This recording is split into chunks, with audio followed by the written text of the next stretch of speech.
so it's appropriate that we take some time and pause and remember. And I just remember that day I was sick. I wasn't available, and so I felt like I couldn't help the American Red Cross because I knew they were calling me to go to New York as a member of the disaster mental health team. But as soon as I was able to function, I worked with the local Red Cross and worked with the airlines industry here. This was an industry that was facing 22% layoffs, and so it was a crisis. They were worried about bankruptcy seriously. If you remember back then, there were just no planes in the sky. It was just an eerie silence after that. And we were afraid. We were wondering what was going to be hit next.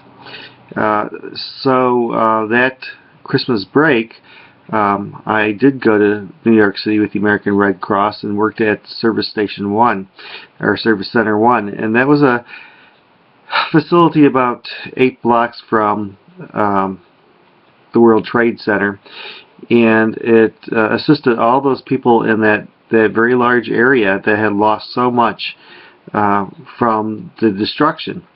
And at that time they were still giving out money because it was necessary, and services, and what I remembered was a real sense that we're all in this together. I think that it was easy for some people to think in terms of us and them, but I don't think those of us who were providing services could do that. My cab driver from LaGuardia Airport to Brooklyn Bridge, which is where the Red Cross headquarters was at the time, was Arab, and he could barely speak to me, not because there was a language problem, but just because he was numb.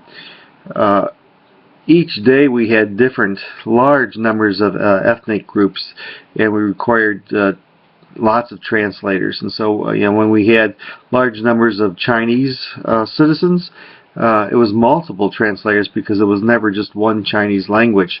I remember one day that was Russian and Afghani, and they had just fought a war, and the tensions were high. And but we had lots of folks from Afghanistan, lots of people from Egypt, and what I remember is the Egyptians feeling like they somehow disaster had followed them over here, even though they had fled Egypt because of horrible things that were happening to their family over there.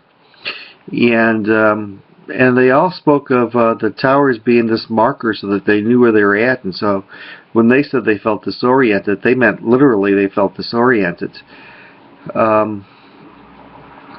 And so we had this service station that they all came to for services, but it was December, it was cold, they couldn't just wait outside, so we had a white tent outside. Ground Zero, they had the big white tent, which was this gigantic, this huge industrial tent where firefighters were at. And the firefighters were always exhausted. Ours was more of a waiting room, but just the fact that they were waiting outside with heaters in this tent, all bundled up, it really felt like 1930. It felt like the Great Depression to some degree. Down the street was Nino's, which was this restaurant that was for volunteers. It was free, and volunteers provided food and entertainment there, and there would be police officers and all different types of volunteers eating together and taking a break from very somber work. But the firefighters sat by themselves and looked very different. They never laughed. They never smiled. When I arrived, I was told that the fires were out, but they burned every night, and you could smell them. And they had to have these big lights on so that people could work at night. And so the site looked like a gigantic neon green bulb over it. It looked like something from outer space. And I remember going to Lindy's Delicatessen. Lindy's famous from Guys and Dolls. I wanted a break from everything. It was hard. And I'm there having my cheese blintzes and enjoying it. And there was Christmas music playing on TV. And all of a sudden you could see a scene from Ground Zero, and the firefighters had found some remains. At that point they were finding remains every single day. And every time they found remains, it would go on a cot or a stretcher, and they would all walk in a very strict formation up this ramp. And so you saw these firefighters carrying the remains of someone who had fallen. And over the speakers at this restaurant, John Lennon was singing, "And So This Is Christmas." And I just remember it's just so powerful. I remember Christmas Day. We weren't working that day, and so I stayed with some New Yorkers, and then we went to do our pilgrimage to Ground Zero. And we walked around it. It took 4.5 hours to walk around that. It was 16 square blocks of destruction. But what I remember was that it was destruction not of just Americans, but of the world.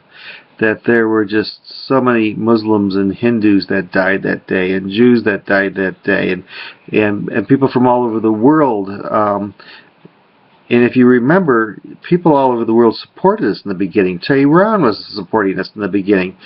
And that's what I want to take from that, is that if we pause, if we don't just react, we know that we're all in this together.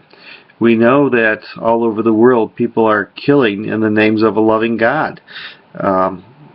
Fort Wayne, my city, has one of the largest Burmese populations outside of Burma. And that means that we also have a number of Burmese Muslims who fled because they are being persecuted by the Buddhists. And I was in Nepal in a Catholic church that had been bombed by Hindu extremists. And we have a Pan-African church here. And we all know that Central Africa, Muslims are fleeing from Christians. And so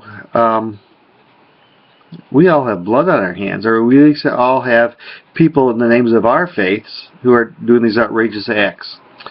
And so I appreciated the sense that we're all in this together.